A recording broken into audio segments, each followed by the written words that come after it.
అమరావతి నవ్యాంధ్ర రాజధాని. ఈ ప్రాంత అభివృద్ధి, నూతన నిర్మాణాలకు సంబంధించి కీలక నిర్ణయాలు తీసుకుంది ఏపీ ప్రభుత్వం. పేద సేవల పేరుతో మరోసారి సీఎం చంద్రబాబు ప్రజల్లోకి వెళ్లారు. ఇక సీఎం పదవి చేపట్టి 30 ఏళ్ల అయిన సందర్భంగా తన పాలనా అనుభవాలను గుర్తు చేసుకున్నారు సీఎం చంద్రబాబు. ఆ విశేషాలేంటో చూద్దాం.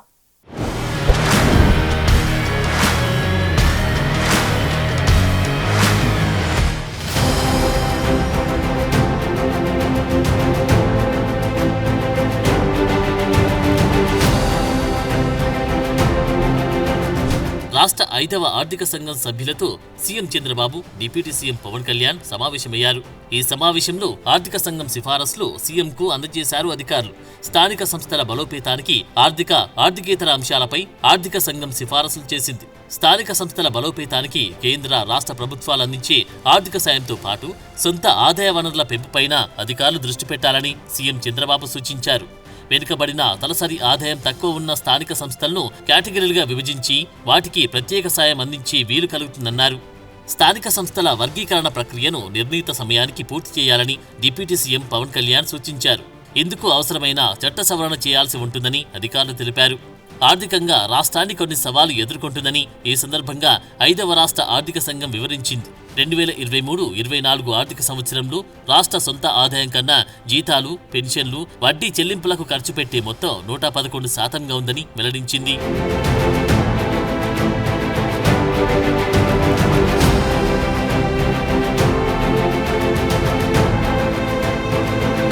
పర్యాటక శాఖపై సీఎం సమీక్ష నిర్వహించారు.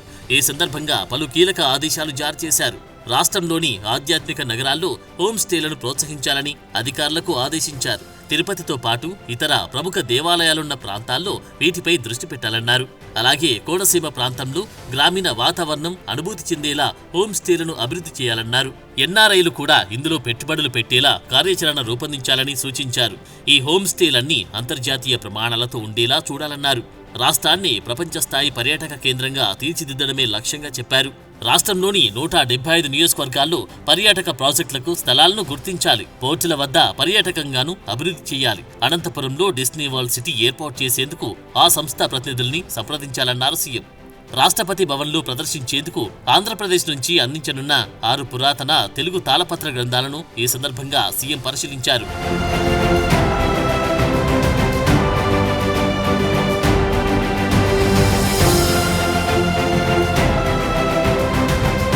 రాష్ట్రంలో ఎరువుల సరఫరాపై రైతులు ఆందోళన చెందాల్సిన అవసరం లేదన్నారు సీఎం చంద్రబాబు. డిమాండ్ కంటే అదనంగానే నిల్వలు ఉన్నాయని స్పష్టం చేశారు. వ్యవసాయ శాఖ సంబంధిత అంశాలపై సీఎం ఉన్నత స్థాయి సమీక్ష నిర్వహించారు. ఎరువులు బ్లాక్ మార్కెట్కు తరలకుండా కఠిన చర్యలు చేపట్టాలని అధికారులను ఆదేశించారు. సరఫరా, పంపిణీపై నిరంతరం పర్యవేక్షణ కొనసాగాలన్నారు.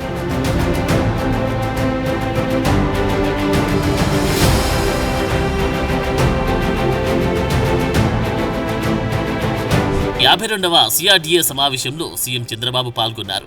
రాజధాని అమరావతి పరిధిలో చేపట్టి కీలక ప్రాజెక్టులను పకడ్బందీగా అమలు చేసే స్పెషల్ పర్పస్ వెహికల్ ఏర్పాటుకు ఆమోదం తెలిపింది సమావేశం. Smart industries, iconic bridge, sports city river front, greenfield airport, rope way, inner ring road, NTR విగ్రహం ఏర్పాటు వంటి ప్రాజెక్టులను సమర్థవంతంగా నిర్వహించేందుకు ఈ స్పెషల్ పర్పస్ వెహికల్ దోహదపడుతుంది. రానున్న రోజుల్లో హెల్త్ సిటీ బయోడిజైన్ ప్రాజెక్టును కూడా ఈ పరిధిలోకి తీసుకురానున్నారు. బయోడిజైన్ ప్రాజెక్టులో పాల్గొనేందుకు ఇప్పటికే 7 దేశాల నిపుణులు, సంస్థలు ముందుకు వచ్చాయి. కృష్ణానదిలో ప్రకృతి సిద్ధంగా ఉన్న ద్వీపాలను అభివృద్ధి కోసం పర్యాటక రంగాన్ని ప్రోత్సహించాలని ఈ సందర్భంగా సీఎం సూచించారు. సిఆర్డీఏ పరిధిలో పెండింగ్ లో ఉన్న 1800 ఎకరాల భూసేకరణ చేపట్టాలని నిర్ణయించారు. రైతులతో మాట్లాడి వారికి ఎలాంటి ఇబ్బంది కలిగించకుండా ప్రక్రియను చేపట్టాలని సీఎం స్పష్టం చేశారు. రాజధాని పరిధిలో కన్వెన్షన్ సెంటర్ల నిర్మాణం కోసం కొన్ని ప్రముఖ హోటళ్లు ముందుకు వచ్చాయని అధికారులు సీఎం చంద్రబాబుకు వివరించారు. నిర్మాణాలు ప్రపంచ ప్రమాణాలకు దీటుగా ఉండాలని సూచిస్తూ ముందుకొచ్చిన సంస్థలకు కన్వెన్షన్ సెంటర్ల నిమిత్తం భూములిచ్చేందుకు సీఎం అంగీకరించారు.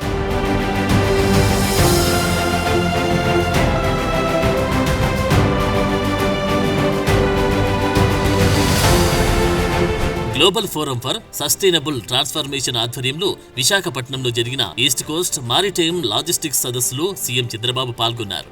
ఏపీలో లాజిస్టిక్ అభివృద్ధికి కట్టుబడి ఉంటామని మరోసారి తేల్చి చెప్పారు. స్వర్ణాంధ్ర 2047 లక్ష్యాల్లో భాగంగా ఏపీని గ్లోబల్ లాజిస్టిక్స్ హబ్ గా తీర్చిదిద్దే అంశంపై చంద్రబాబు పారిశ్రామిక ప్రతినిధులతో చర్చించారు. దక్షిణాదిలో ఏపీ నెంబర్ 1 రాష్ట్రంగా మారుతుందని, భవిష్యత్తులో రోడ్లు, రైలు, సముద్రం, ఎయిర్, లాజిస్టిక్స్ పెరుగుతాయన్నారు. This meeting, can you prepare an advisory body to guide the government continuously to make Andhra Pradesh as a logistics hub?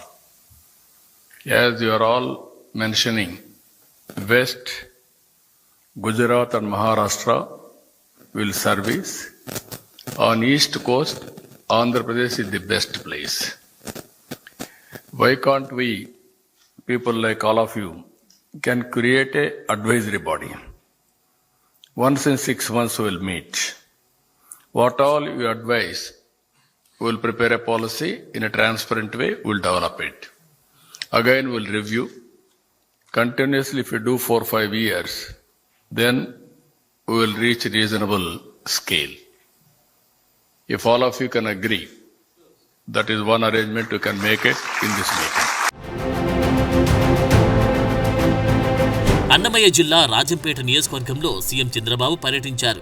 పేదల సేవా కార్యక్రమంలో భాగంగా పేదల ఇళ్లకు వెళ్లి పెన్షన్ అందించారు. బోయినపల్లిలో ధోబీఘాట్ సందర్శించి రజకులతో మాట్లాడారు. ఈ సందర్భంగా విపక్ష పార్టీపై విరుచుకుపడ్డారు సీఎం. అభివృద్ధిని అడ్డుకుంటున్నారంటూ ఫైర్ అయ్యారు. ఏమమ్మా సూపర్ 6 సూపర్ హిట్ అవునా కాదా? అవునా కాదా? 15 నెలలు ధైర్యంగా గర్వంగా చెప్తున్నా, సంక్షేమానికి సాటి లేదు, అభివృద్ధికి అడ్డు లేదు, సుపరిపాలనకు పోటీ లేదు. అవునా కాదా అని మిమ్మల్ని అడుగుతున్నా. పింఛన్లు పెంచామా లేదా? చెప్పిన ప్రకారం ఇచ్చామా లేదా? అన్నదాత సుఖీభవ ఇచ్చామా లేదా? తమ్ముళ్ళు మీరు చెప్పండి. ఏమమ్మా తల్లికి వందనం ఎంతమంది పిల్లలుంటే ఇచ్చామా లేదా అని అడుగుతున్నా. తొలిసారి ముఖ్యమంత్రి పదవి చేపట్టి 30 ఏళ్లైన సందర్భంగా సీఎం క్యాంప్ కార్యాలయంలో మంత్రులు, ఎంపీలు, ఎమ్మెల్యేలు, ప్రభుత్వ అధికారులు సీఎంను కలిసి శుభాకాంక్షలు తెలిపారు. ఈ సందర్భంగా పాలనా అంశాలు, ప్రజాసేవలో తీసుకున్న నిర్ణయాలు, అమలు చేసిన పథకాలు, చేపట్టిన కార్యక్రమాలపై తన అనుభవాలు వారితో పంచుకున్నారు. నేను ఈరోజు మీ అందరికీ ఒకే ఒక విషయం చెప్తున్నాను. నేను మీకు అండగా ఉంటా. 30 ఏళ్లు నన్ను చూశారు. ఎప్పుడన్నా నేను లీవ్ తీసుకున్నానా అని మిమ్మల్ని అడుగుతున్నా. ఎప్పుడన్నా సిక్ అయ్యానని అడుగుతున్నా. నిద్ర లేస్తే నిద్రపోయే వరకు మెషిన్ మారిగా పనిచేస్తున్నానా లేదా అని మిమ్మల్ని అడుగుతున్నా. అవును అంటే చేయలేదు చెప్పండి అవునని. నాకు ఎంతో పైన నేను కష్టపడాలి. నా ద్వారా ప్రభుత్వ యంత్రాంగాన్ని పనిచేయించాలి, అభివృద్ధి చేయాలి, ఆదాయం పెంచాలి. పెంచిన ఆదాయం మళ్లీ మీకు సంక్షేమ కార్యక్రమాలు ఇవ్వాలి, మీ పిల్లల్ని బాగా చదివించాలి, ఉపాధి అవకాశాలు కల్పించాలి, మీ భవిష్యత్తు బాగుండాలని చెప్పి ఆలోచించాను. అధికారులైనా ప్రజాప్రతినిధులైనా ఒక తపనతో పనిచేస్తేనే ఫలితాలు వస్తాయన్నారు.